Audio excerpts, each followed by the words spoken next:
So yeah, you were just showing me this cool new screen that you put together. Mm-hmm. I love it. Been Yep. having some good time to work on that kind of stuff and kind of updating our look as we've been going on. Yeah, this is like a hobby for me. Can't tell you how many times I've like made screens and stuff and then redone screens and redid things and stuff. And I am becoming a visual graphic artist because I am an artist and I'm not always happy with things. I'm like, oh, and then, so we're not even getting into it right now really fully, but like, you know, you give me things, you give me art tools or art programs, and then I will like figure them and learn them out and stuff and have fun with a lot of them. And I'm like, oh, I can do this. I can do this. This is cool. You know what I mean? So. And I'm just like, I'm good with the same look forever and ever. Yeah, pretty much. You're like, no. No. You need to like update things and change things around and yeah. But no, it does. It looks really good. Yeah. It's kind of a interesting. It kind of reminds me of like maybe some like neon lights, you know, flashing on and off. And yeah. I think like for a lot of what I'm doing for this, and even for our show, is kind of bringing it back to like old times of just enjoying watching something on television, somewhat as like a family, you know, and just I want to give that comfort, you know. Yeah. I'm tired of just the way things are nowadays and stuff. Everything's with so busy. Media, yeah, with content and media and stuff. So, but yeah, no, this is what this is. We'll go ahead and get started. We're gonna get started a little early. Yes, we did. We got our kids down for bed. They're not gonna stay down. Probably, I bet you. I think we might have one sneaker. Yeah. Well, I mean, they're each in their rooms. They're kind of doing their own thing right now. You know, they're both bookworms. But yeah, they'll probably come out. Okay, I'm ready for bed now. Yeah, pretty much. Said our good nights. You know, I did talk to them. Say like, yeah, when you're tired and you're ready to go to bed, then just go ahead and go to bed. Let's get into it then. Hey, welcome to TDOG Talk, and today we're going to have a pretty interesting conversation about battle maps. We're also we're not battle maps. I'm sorry, like war, like fighting war, running war games inside of your game, and some other things as well about DC20, whatever we've been talking about in the past. So yeah, we're going to go ahead and get into that, and I also wanted to make a mention of like why we are doing our channel, and one of the most important part of why we're doing this channel. We want to always keep it in light of that we believe Jesus Christ is who he is. Jesus Christ is real, and that he came onto this earth, and that there is so much to him. You know what I mean? It's the hardest decision that you'll ever make, to surrender to him. But I made that choice in my younger adult age, and I have seen great things that I've never would have imagined seeing. So that's the main reason why I do this show, along with my enjoyment for my show. So real quick, my wife is going to go run and yes, I know, I hear we're being paged. Yeah, pretty much. So awesome, we're ready to get this going. Back. Yep, sure enough, see. Everything's good. Paged. Ready to turn off the line. Oh my God. Yep. She needed her extra hug and kiss, so. Oh. But we're good now. That's hopefully. Good. Cool. Yeah. So war mechanics in our DC20 games. Yep. We did have a pretty interesting experience with combat. Yeah, we did. And I for one personally enjoyed the way that you handled it. I do think that it kind of gave a larger kind of feel to the battle.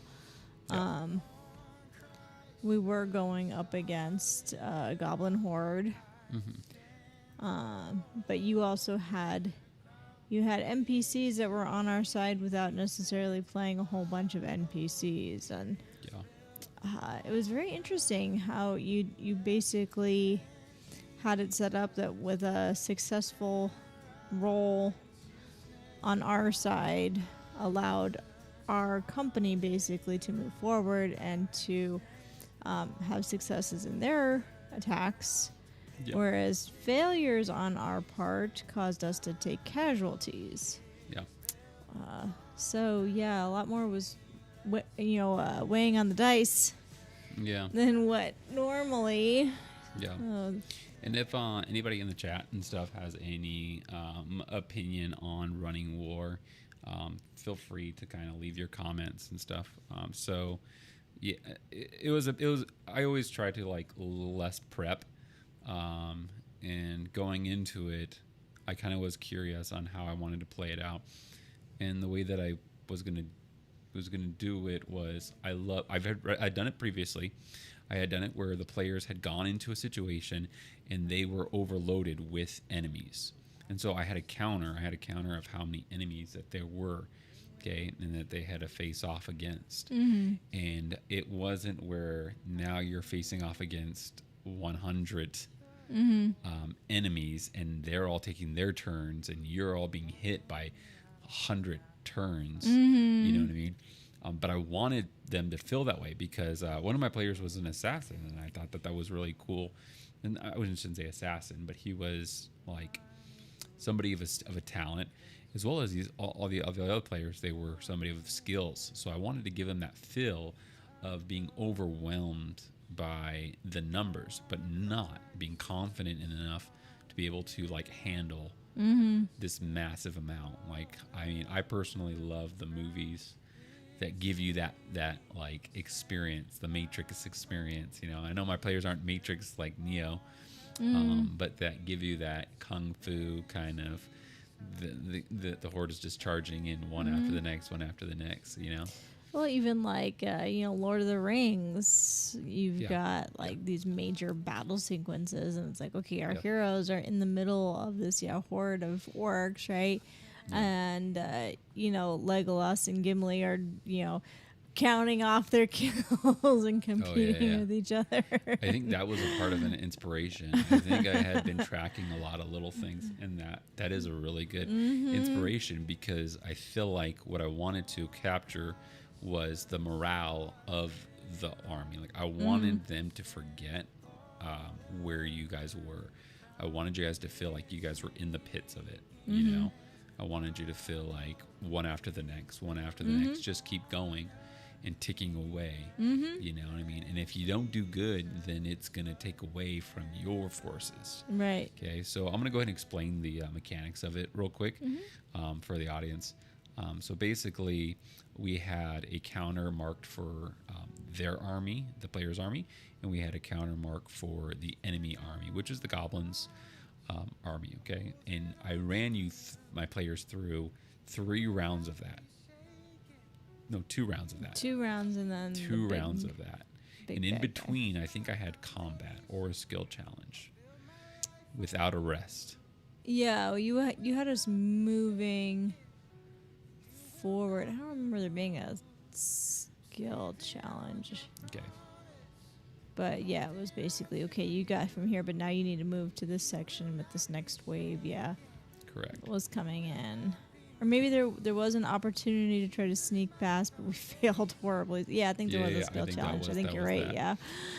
So basically, they have a number, and then my players have a number. I believe it was like you guys had maybe 50, and the enemy had 100. Okay? And then I had ruled out to you guys, every time you guys miss, you will lose 2 of yours. But every time you hit, you will get 2 of theirs. Okay? And so continually throughout our gameplay, when they were fighting, they would hit. Majority of the time, you guys were hitting. Yeah. Because the first army of goblins that we were fighting up against were lower DC or lower challenge rating, you know what I mean, easy to hit. And so you guys were succeeding, so you guys weren't losing as many. You guys weren't taking much damage. We didn't lose any. Yeah, that first round was awesome. Right on But you did have the war machines in that first round, if I'm correct in remembering. And that one was a bit of a challenge. I really didn't consider too much on the war machine. So we had a catapult in it, and that was a bit of a much to kind of keep track of and stuff. Oh, we had a catapult, and they had a giant crossbolt. Yeah, but that was the second round. Was that the second round? Yeah, yep. So the first round. So I'm going to go through the rest of the rule set on it. So basically, whenever they would succeed on a hit, they would take. And I did not run. Round for round. So my players, player, enemy. I let my players all take their turns, and then I took that many turns as well. I took the same amount of turns as my players. However, because my army was bigger than theirs, I took additional turns. Okay? Until you guys brought it down below yours, then I reduced the actions per round, which made it like, I think I added it a little bit to it. You know, it made it a little bit more of a, now that I'm down here, I'm like, okay, well, I can't do as much now. Yeah. You know, I can't really push you guys. I can't really, you know what I mean? We're just like, pick them off, pick them off. Yeah, you guys were just like, let's go. Yeah. And I love that. I think that's what I was really going for, was that like, let's go. Like, let's keep going. We got this. You know what I mean? Yep. And I think it's that this scenario, your players, I would recommend, have to be ready. It's not like a let's try to figure out a way around, or let's try to, the moment that they're here at the armies on separate sides, you're charging in, like, and I would imagine that if this was a real war and you're over there, like if you're planning a sneak mission, cool, I'll run a sneak mission. But this was no sneak mission. Yeah. Like, this is no, we're now at the battle lines and now we want to do a sneak mission. No. Yep. As long as your players are ready and prepared for it, we're running through War Guides. Let's go. Yep. You know what I mean? It's going to be intense. And that's what I wanted it to be. So It was. It definitely was. You got quite a few of us down to, I think you got one of us down to Death's Door. Yeah. And another one of us pretty darn close by the end of second round, I believe. Yeah. First round, we got hit. We did get hit. Yeah. I think our one player kind of zoomed in and got a little bit surrounded. And where I was at, like, I was so excited to get to use like my volley attacks, right? Yeah. So I'm like, oh, this is like the perfect scenario for these types of things. But it was like, oh man, like the way that everything is kind of placed and staggered, like it just wasn't really super conducive to those AD attacks like I had been hoping they would have been. I think I did get to use it a little bit, but not quite. But the volley was. Well, I mean, I did get to use volley, but I think it was like, oh, well, it's only gonna do like 2 damage to them, and they are like 6 HP. So I'm like, oh man, I can knock them down, but I can't knock them out, type of thing. And so I was hoping to, recreate that deadly rain of arrows and everything, but it was still good. It was. And I think that's something that we could have added into that too, because whether or not like you killed like a multitude of them, that successful hit encouraged, like, so I would bridge it, like the others seeing you around, the other army forces of yours seeing you around shooting, they also are shooting their arrows at the same time. And then a couple of goblins, 2 goblins go down from the ranks, Yeah. So I was always adding that onto it. Yeah. I think there was something else I wanted to mention. So I had all the tokens. So I had all of the tokens on the map. So I believe there was about 100 tokens on the map.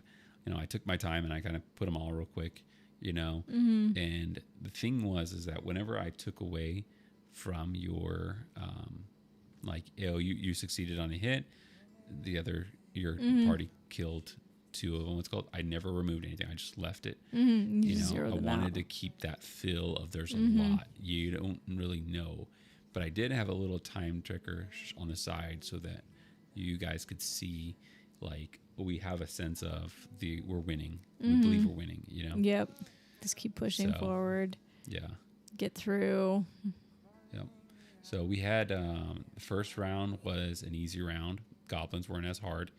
Easy to kind of hit them and then get through it. Then we ran through the skill challenge, which actually, when I ran through the skill challenge, I learned something new and I really liked it, which is that you guys can't, what is it called?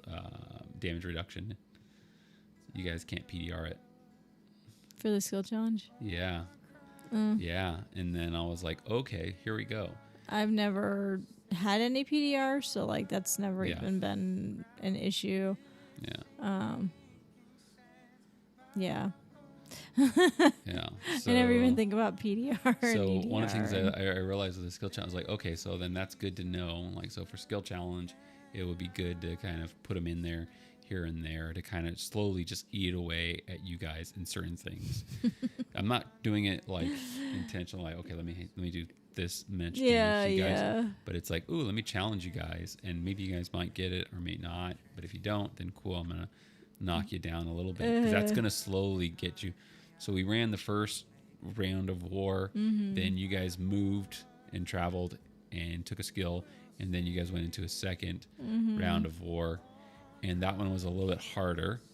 Yes. And we had less successful rolls with that one. yeah. So Yeah, our side actually took some damage. yep. But I don't think you had quite as many in that second wave, did you? No, there wasn't as many of the targets and stuff in that one. So, and then on the we had additional round, I believe, and it was the giant. It was just in the end you had to fight a big gigantic goblin. Yes. So I think that was really what put We you had to guys down. Yeah. Make it through the difficult terrain that you set up for and us. the difficult terrain as well. Yep. And then, then there was the big guy who was essentially guarding the entrance to the cave that we were trying to get into. Yeah. So then we had to knock him down. Yeah. Which, yes, he did. Yeah. He was one of those ones where one hit basically halved my health, and I was like, okay, I'm going to not stay too close to this guy. Yeah. So yeah, if you guys have any questions about the running a war, we explained it as best we could in our video and stuff. Hopefully I'll make like a little thing that explains how we ran it, how we ran our war stuff. But I thought it was a lot of fun. I kind of felt like it kept us in the game and everything. So here's the mascot. He's got to say hi. yeah. Say hi, Bubba. Yeah. Your audience out there. I gotta think about what other things that we're going to talk about. Well, you said I think you wanted to talk about the war machines, right? Mm, No? That, I feel like, I got to really, like, put together. I got to spend some time and really think about, like, war machines and stuff. Yeah, But- it was definitely, like, an interesting aspect Yeah. to the war, right? Yeah. Because it was like, oh, shoot, like, we've got this, like, heavy-duty catapult, which is awesome, but then they also have this heavy-duty crossbow that's, like, if that hits, we're kind of screwed, right? Yeah. And then you had like some of their little like soldiers trying to take over or sabotage our catapult. So then it's like, oh, we got to protect it. You know, there was kind of that whole aspect of protect the catapult and, you know, don't let them get their hands on it. And don't get hit by this giant crossbow. And I think it added a very interesting dynamic as far as like the panic of the battle, right? Yeah. I definitely was like kind of looking back saying, are they within my firing range?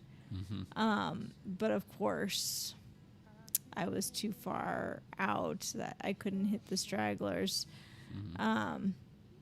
And I was working on like, okay, how can I get in close to this other weapon and hopefully take out its handler, and then I can take it. Yeah. right, and shoot this big gun type of thing. I feel like for like a GM, like figuring out like mechanics more. Like if I would have spent more time and stuff and like focused intention into those mechanics of those operating things, I think I would have had more fun with it. And I'd be like, yeah, let's do this. Yeah. Or if I would have set the tokens up a certain way and stuff. But yeah. Well, I know that the catapult itself was kind of like a 50-50 shot on whether or not we were even going to get it. Yeah, because then it would take out a certain amount of enemies, which was nice. Mm-hmm. Yeah. Cool. So the other thing I wanted to talk about was, first of all, playing level 5 and then jumping back down to 1. Okay. Yes.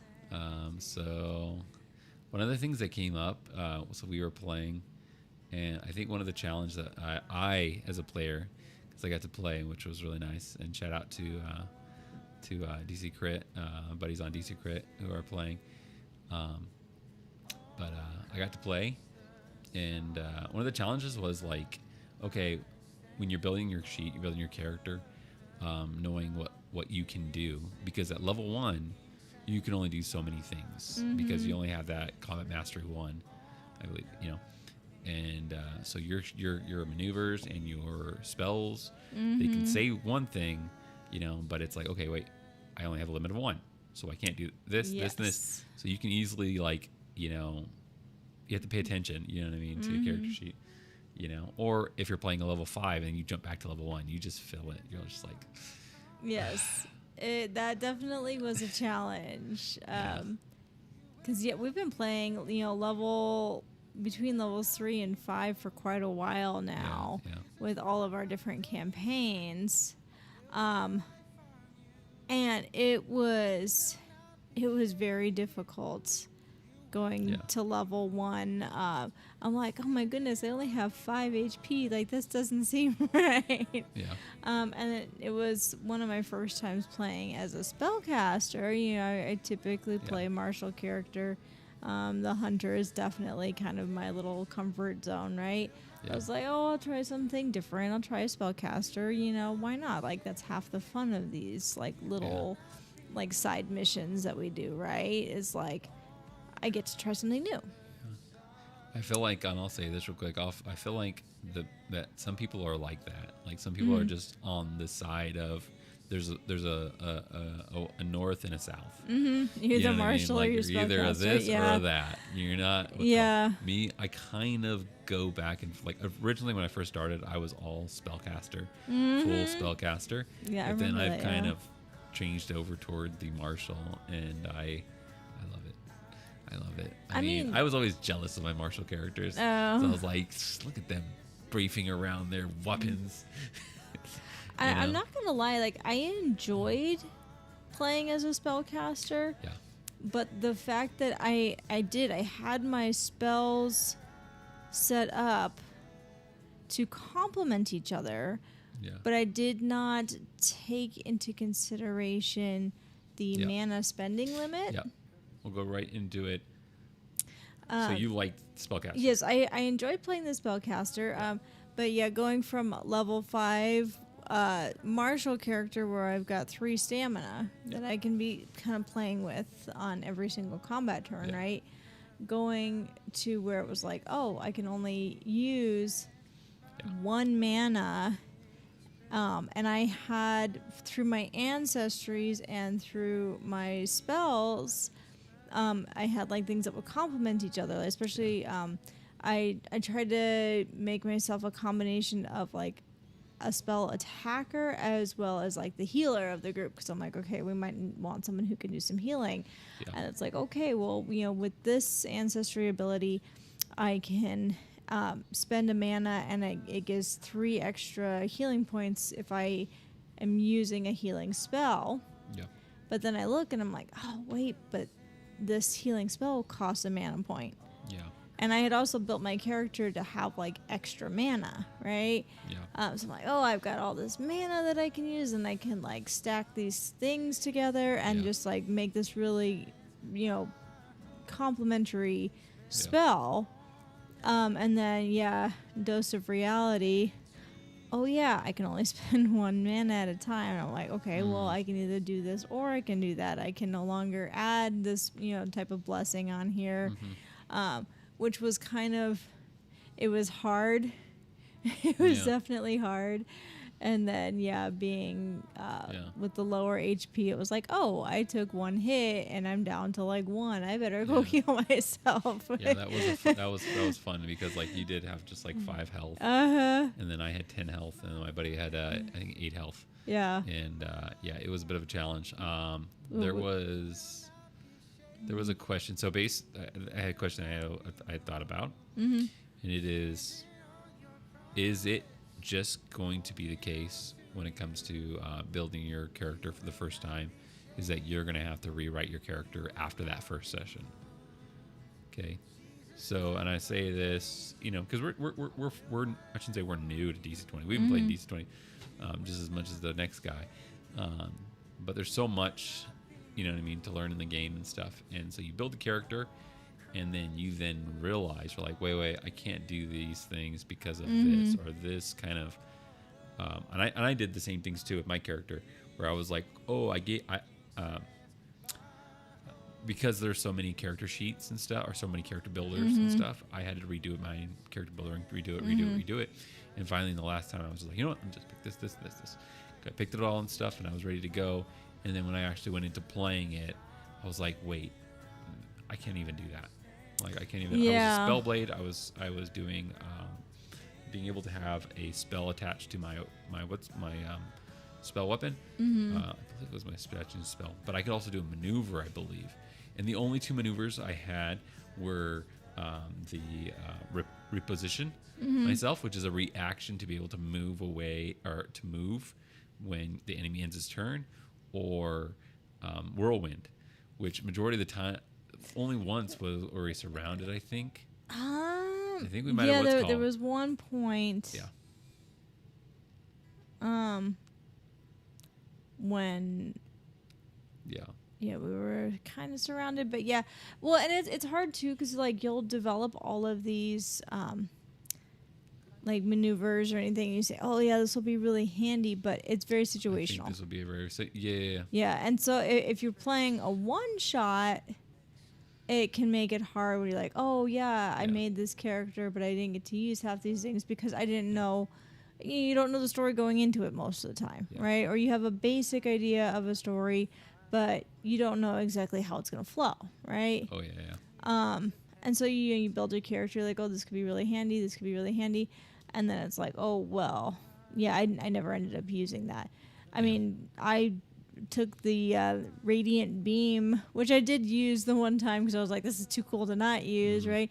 It's essentially this giant beam of sunlight that's going to be coming in and frying everything in its path, and you can move it around and all this stuff, but we were in a warehouse most of the time. It wasn't really that great to use a giant beam of light inside of a warehouse, especially since we were trying to find hostages. Like, oh, this is a really cool spell, though. And this could be really handy for like wiping out a whole bunch of insurgents, right? But it was what it was, and again, like with the healing, all the different healing things that I took, I'm like, oh, I can't really use that. And like even having like the reduction of the mana cost, you can only use that once per long rest, so it's like, oh, and even though you reduce the mana cost to 0, it still counts towards your spend limit. So I'm like, well, okay, I'm not out of mana, so this isn't even necessary. For myself, it was a good challenge. I mean, going into it, like the first combat that I had with my level 1 Spellblade, it was a lot. There was a lot, and I was like, okay, oh gosh, man, maybe that wasn't a good idea for picking that. Okay, so basically, I made him a human because I was like, cool, let me keep him like a true kind of just dude. And I saw the Death's Door things that ancestries that human has, as well as like saves when a bonus to its attacks when it's bloodied and everything. Yeah. I was like, Oh yeah, cool, for like, sure. let me just increase his death's door. Like originally I wanted to add additional more to his death's door to try to get him like a really like, yeah, I can be in like that position. I'm not too worried about it, you know. But it wasn't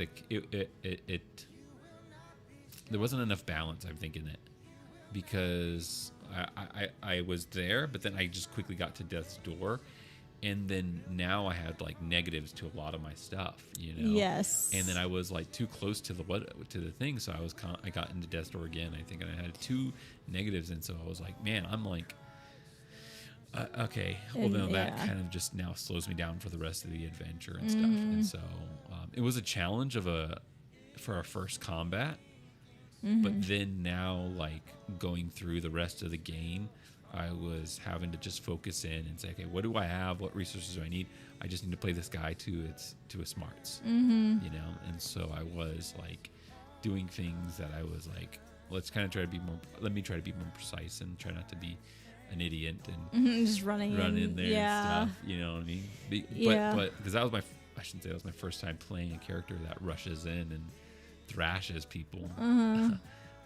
Yeah, I don't know if Spellblades are quite that at level 1. But what I wanted was, like, okay, so if I would have chose a human that's close to death or takes a lot of damage and gets bonuses on attacks when it's bloodied, then I would choose a barbarian. I would choose a champion, but I wouldn't choose a spellblade because a spellblade's not as strong as those ones, or not as, I don't know. Like, I feel like there's maybe bonuses to them.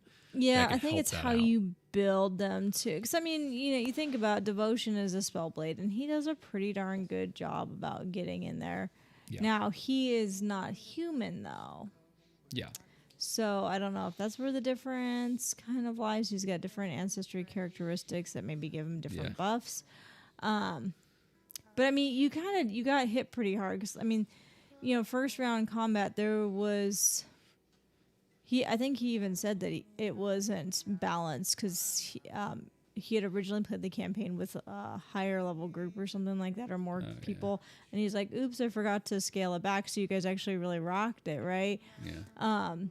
So we had 2 waves of combat, and then the big bad that hit us. So it's very similar to like what we played, but there was quite a few in that first round, including 2 higher level.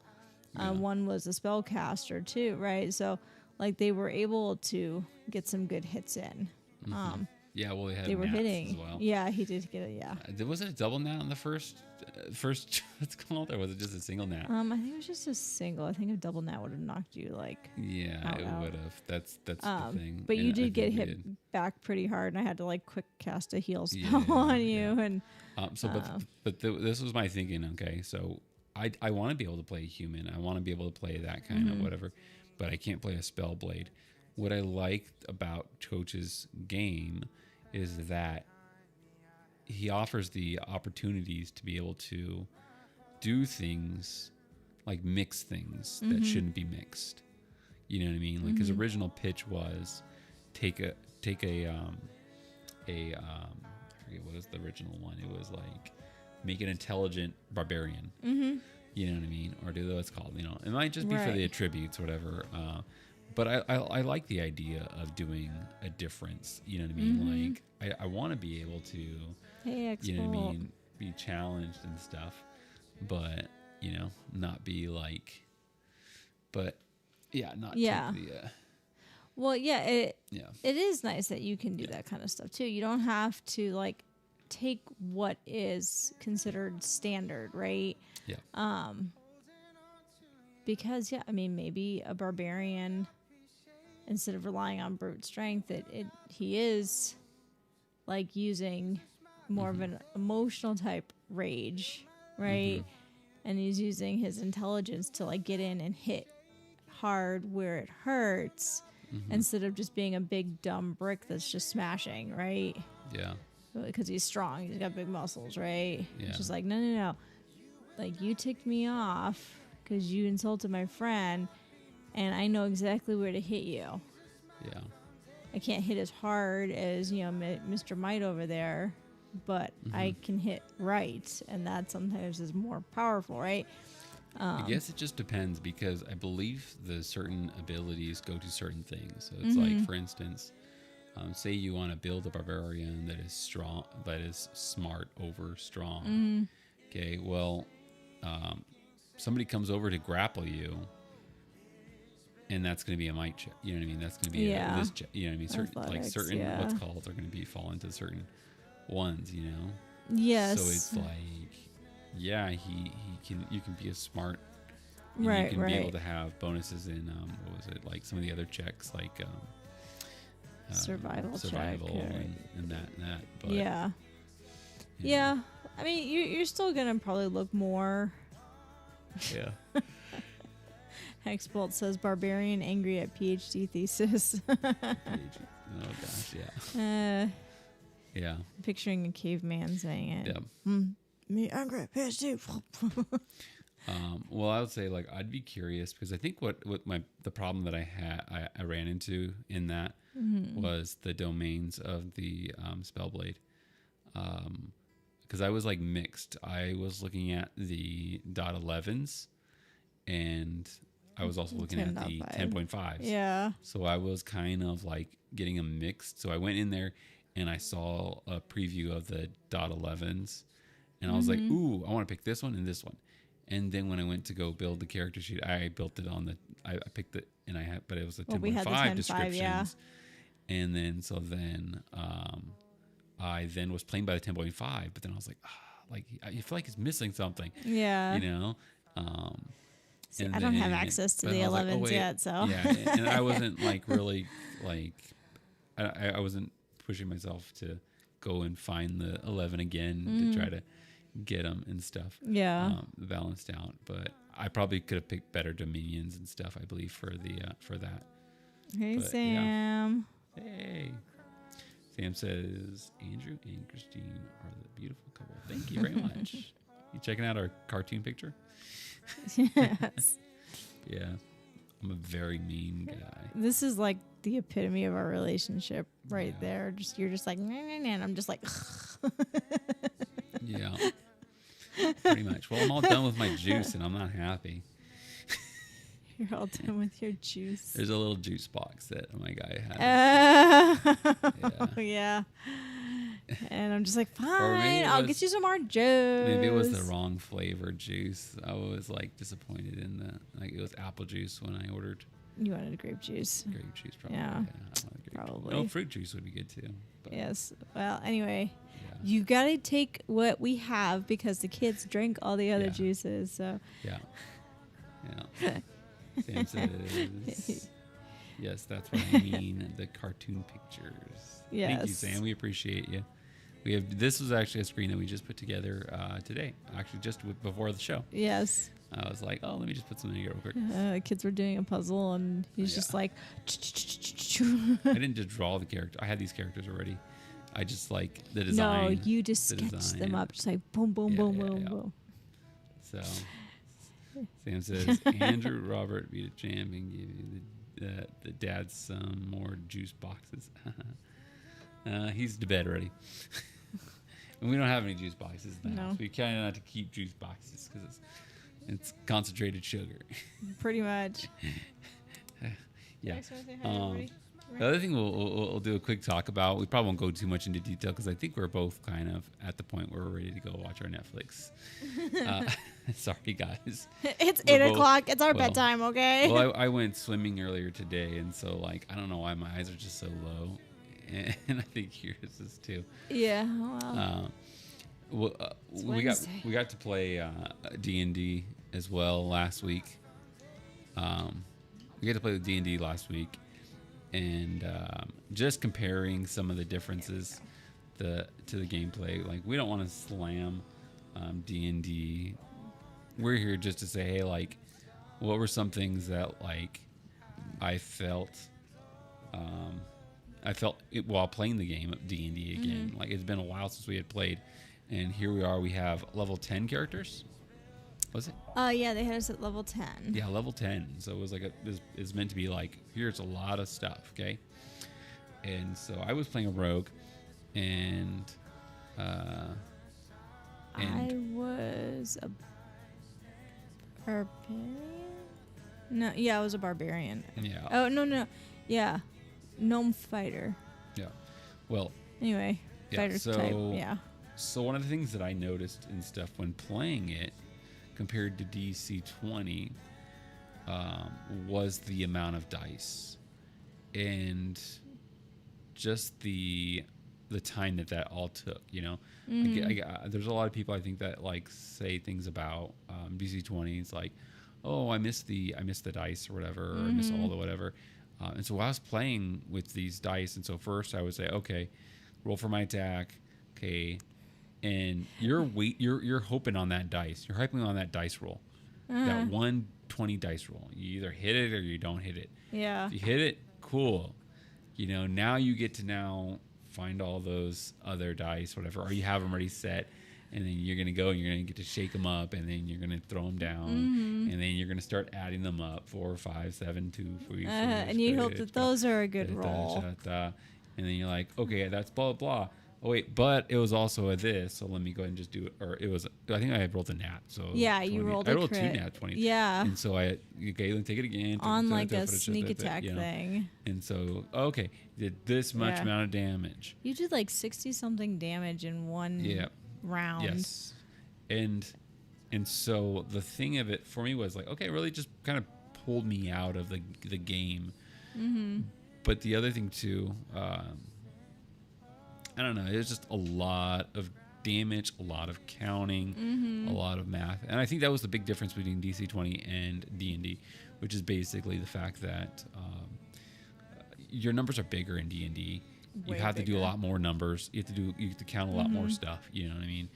And like I said, for this last game that we played, like we were tight. Like I was like, one hit would knock me down to 1 health. Yes. And then I was like, and in mine, I was like, I'm charging in here, and I'm hoping to get hits, because if I don't, I'm pretty much dead. So, yeah, I kind of was like, okay, hopefully everything's all right. So, yeah. That's a very difficult question. Mark Haggard asked, if you were transported into the world of D&D, FF, or WoW, or any fantasy, what would be the perfect character as yourself? Who would you choose? Race, class, multi-class? That's hard.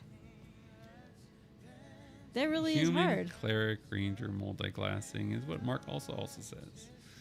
I started in D2 with cleric. Mark says, "You're going, Mark." I started D&D with clerics, but played and loved the Witcher games.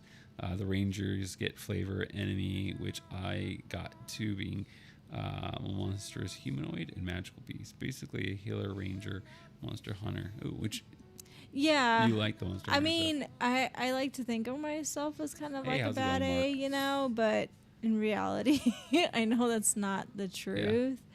Yeah. I'm definitely more of a distance fighter, but I feel like my characters are usually played as like no nonsense, like we're gonna take this thing down, you know, crush it beneath our feet type of thing. But I think that if I was actually playing, like if it was me personally, like it probably would look very different. I probably would be more of a spellcaster, honestly. Yeah. But it's hard to say. I don't know. I always like playing as a hunter. I'm very much a hunter type.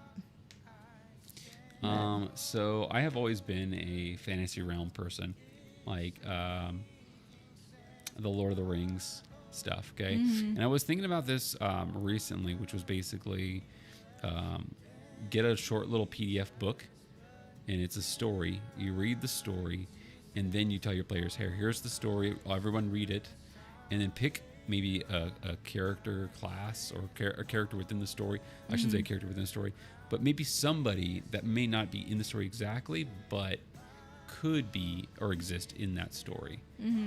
And I believe that for me, it has always been Lord of the Rings mentally. Whenever I run my games, other than Star Wars, when we ran, but for the most part, it's always been Lord of the Rings realm.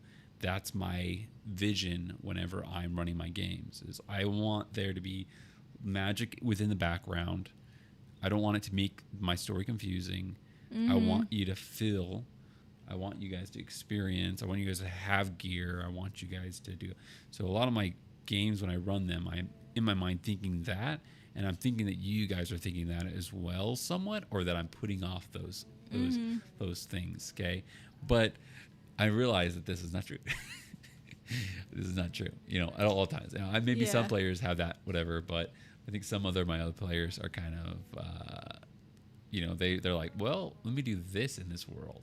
And then it hits me. And I'm like, wait, you can't do that in my world. Or maybe you can, I guess. You know? And so it's difficult for me, but I never specified. And so lately I've been doing that more in the session zeros, is specifying like my worlds. And I've been dipping into other worlds, which has been really fun, and we've done this in our other games where we've ran Halloween episodes. I think we've ran the futuristic worlds and all that kind of stuff, and I've always enjoyed it. Like, if you guys know, so for instance, we ran the Three Stooges, and you guys got acquainted with the Three Stooges and the world that it is, and so then we ran that. And you all came in knowing the world, and I myself was able to like run the story that aligned with the Three Stooges as well. And the same thing with our Halloween story. You guys kind of knew the story enough. You guys were playing teens that were, just being focused on yourself. Murder, And being chased by murder. And so that was that's what I've originally started in Lord of the Rings, and now I've been really fascinated with other worlds. But I'm very careful, because if you're doing another world, you have to have mechanics for those other worlds things. It's not that simple, to run those kinds of things. It's not that simple to run a The Office TTRPG game. Right. Like, okay, is there going to be combatants? How are, how is that going to work? Is it just going to be Jim and Dwight fighting with ultimate Jello? Prank battle. The ultimate prank battle. But if you're creative as a GM, you can come up with some fun solutions. And if your players know the stories, they can really get into it. They can be like, all of a sudden turn from the camera and look and just be like, put post-it notes up. Yeah, they can do things in those, what's called. I mean, that was something that I really fully appreciated with the Three Stooges one.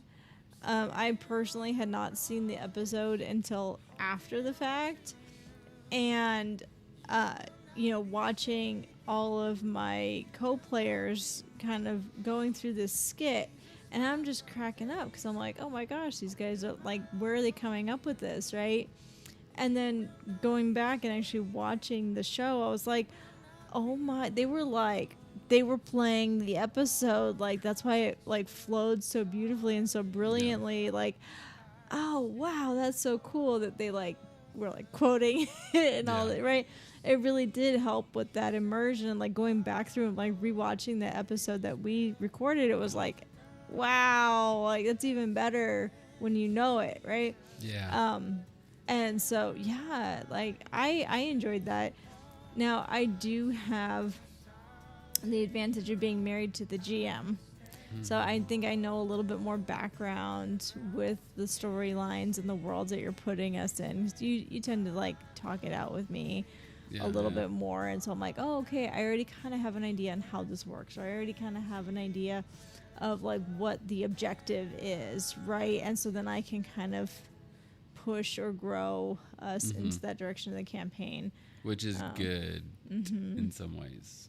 I try not to hint too much sometimes, but it is good. It is good to have somebody that's pushing the direction and stuff in the right way. Xbolt says, I definitely don't have the entire episode memorized. No, I'm sure there was a few bits here and there where you had no clue what we were talking about. I know you definitely weren't expecting the pie. Yeah, that was a fun one. Yeah, I recommend it. If you guys have people that are watching, if you have a home table, I'm hoping to build the mechanics of that gameplay. Oh my gosh, that was so much fun.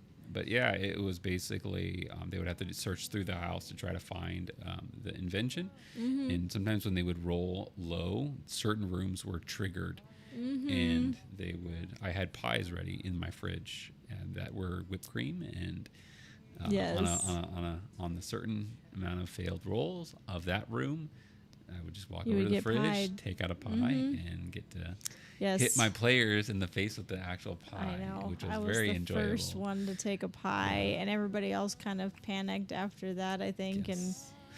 And my sister managed to avoid being pied. She's like, I'm going to use every single one of my action points to give myself advantage so I don't fail this roll. But justice was sweet. Yeah. I was able to pie you at the end. Yeah, that was a fun one. Going into the as well farther back to class, and I like to play every single one of them. But originally, when I first started, I was playing wizard. I was playing human. Human wizard is always my one go-to. You know, I don't know what Fireball. Yeah, I don't know. Like every wizard story, I've always loved. Yeah. But now that I've been GMing for so long, and now that I'm kicking myself back into the player seat a little bit more, I've been able to just explore the classes and to be able to understand, because I feel like as a GM, you could learn a lot by being a player. You know, absolutely. like there's so much that I learn. Like I never have played a fighter. And here I am now. I've played a fighter maybe 3 or 4 times now, and I'm like, oh yeah, the fighter. You know, he has these things. You know, my mental for what the fighter can do. You know, same thing with the other classes. You know, commander. You really enjoyed playing commander. Yeah, I love playing commander. You liked that. Yeah. Yeah, I was a gangster commander. I was. Yeah. You used to always play like the chaotic spellcaster. You were the wizard that most DMs probably cringe to have on the campaign. I really enjoyed it. I really love the opportunities to be like, oh shoot, you guys are in my area of effect. I'm sorry, guys. I said I cast fireball. Fire, I enjoyed it. I was like, yes. I remember hearing the stories of the catapulting and the firebolting and the just the I'm out, see you later guys. Yeah, like, that was dangerous. You want to pick a fight with a god? Okay, I'll see ya. Yeah, so have fun, Misty Step. So that was my main. That was the main things that I played. But I like I said, I love trying out every single one of them if I could. I feel like there is challenge readings for classes and characters. So like if you're a new player and stuff, go with the fighters. Then maybe try out the spellcasters. But the more challenging ones, the artificer and I feel like the druid, and just a lot there's more build. Like if you spend more time on that character sheet. Yeah. You know, or certain classes you have to spend more time on that character sheet. That was definitely a big challenge for me trying to build, because I played a cleric, right? And just going through the spell list, and I was like, I have no clue what I'm even looking at right now. And like, thankfully, with like the character builder that I was using, it did make it simpler. But like just looking through the spell list, and it was like, oh, you can pick from like this or this, and I'm like, I don't even know where to begin looking for like spells like that, right? There was just so much. I was a little overwhelmed. But then I definitely recommend using like a character builder. And yes, there is character builders coming, and there are character builders out already. We tried 2 of them and stuff, and maybe we might actually talk about them on our next TDOG talk. You know, because we tried out 2 of them and stuff, and because we were kind of curious. Huge difference. Oh my gosh, huge difference. I cannot tell you how many times I have reworked my character sheet just based off of the manual and like the updates and whatnot. And it's just like, oh my goodness, like there's so much information, right? Yeah. And it's wonderful, but like for someone such as myself, I'm like, I can't just sit down and read through all of this necessarily. And I'm thinking 3 steps ahead because, again, I've already built so many characters. So it's like, okay, I want to look at ancestry before I look at attributes, honestly, because that's going to affect how I build. And if you can just imagine like going through that book and just, okay, and if you even have it on your phone or your whatever, your computer, your laptop, and you're flipping through and you're having to mark certain pages to kind of go back and forth into, like, oh, maybe I should do this before I do that, you know. And then if you're trying to do starting at level 1 is definitely easier as far as like the base build. If you're starting at like a level 3, then it's like, oh, well, then I'm going to actually gain another attribute, or I'm going to gain, so is that going to affect how I build my base then because of, X, Y, Z and whatnot. But yeah, the character builders, definitely made, because I was about ready to say, oh, never mind, I'm just going to go back to a hunter because I already know how to build a hunter, right? Yeah, that's what I usually do too. I'm like, you know what, I already have this already built. I think I'm just gonna do this. Exactly. We'll just take this back to a level 1. But then, you shared with me the link, and I was like, oh man, this made it so much easier, because it's like, okay, this is what I'm playing. They're like, okay, this is how many spells you get. Here are the spells that you can choose from. Here's the descriptions with the spells, right?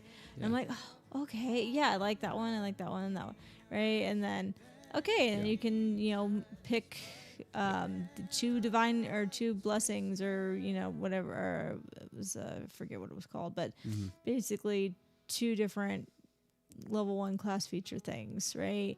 To go with the cleric, and like, here's your choices, and it made it so much easier having it just like all right there in one spot, and walking it through. So and then the cheat looked beautiful afterwards. You could actually read it, and print it out too. Yes, and everything. We can't. We're not gonna say too much on, but I like was ready to break down crying. I was like, oh my gosh, this is like, it's a lot. It's so much work. It didn't take me this was easy. Yeah. Oh it's been so difficult because we have been through. We've been creating characters for this, and this.